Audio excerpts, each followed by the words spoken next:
নির্বাচনের আগে পৃথক দুই জায়গায় দুই ব্যাগ ও এক বালতি ভর্তি বোমা উদ্ধারের ঘটনায় চাঞ্চল্য ডোমকলে। আগামী 7 মে মুর্শিদাবাদ লোকসভা কেন্দ্রে নির্বাচন, আর তার আগে মুর্শিদাবাদের ডোমকল থানার খিদিরপাড়া তিলের ক্ষেত থেকে 2 ব্যাগ ভর্তি বোমা উদ্ধার।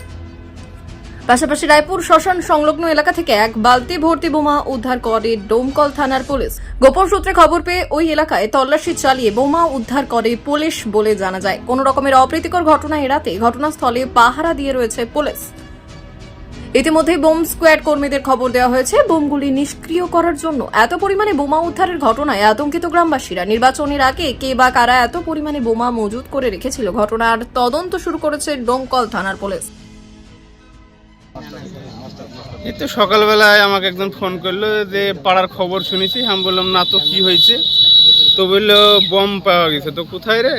তো আক্তারের বাড়ির ওখানে। তো ঠিক আছে, দেখতে আসলাম। আসার পরে শুনছি যে এখানে 1 ব্যাগ রাখা আছে, তারপরে আর একটা জায়গায় বলে নাকি 1 ব্যাগ আছে। আমি ওটা দেখিনি, একটা ব্যাগ দেখলাম। এই পুলিশ আছে না? হ্যাঁ, পুলিশ আছে।